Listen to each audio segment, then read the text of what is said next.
Magandang araw sa lahat. Welcome po ulit dito sa atin channel ang Biyahe Ikomida. Maraming salamat sa lahat ng nag-subscribe. Indeed. Willie Revillame, 1 bilyong piso ang halaga ng bagong property sa BGC. Willie Revillame, binili ang 49th floor at penthouse ng isang building sa BGC. Ang buong 49th floor at penthouse sa isang high-end residential hotel sa Bonifacio Global City ang mga bagong property investment ni Willie Revillame. Nangyari noong nakaraang linggo ang turnover kay Willie ng mga ari-arian niyang mahigit sa 1 bilyong piso ang halaga. May sukat na 800 square meters at 6 na kwarto ang 49th floor at ang penthouse na binili ni Willie. Kinuha ni Willie ang serbisyo ng architect na si Ed Calma para i-renovate ang 49th floor at penthouse. Bukod sa floor tiles na kanyang pinapapalitan, gusto ni Willie ng mas mataas na kisam.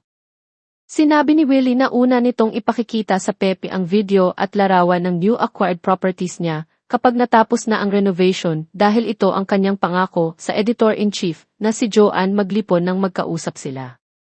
Plano ni Willie na manirahan sa penthouse ng residential hotel at parentahan ang 49th floor. May sarili ring helipad ang penthouse. Kailangan ni Willie ang helipad para sa helicopter na siya mismo ang nagpapalipad sa tuwing pinupuntahan niya ang kanyang private resort sa Puerto Galera at ang bagong bahay niya sa Tagaytay City. Bagong bili rin ang bahay niya sa Tagaytay na nagkakahalaga naman ng halos 200 million. Sa mga hindi nakakaalam, si Willie ang dating may-ari ng marangyang residential hotel sa Tagaytay City na ginagamit bilang bahay ng mga karakter ni Janine Gutierrez at Edu Manzano sa Lavender Fields, ang drama series ng ABS-CBN na napapanood sa Netflix.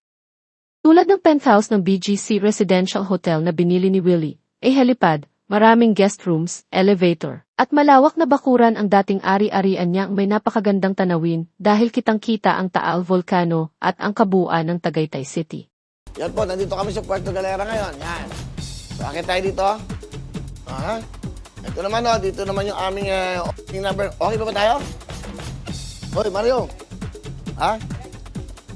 Okay ba? Ito. Yan. So, nadidinig ba ako? Okay, dinig naman ako.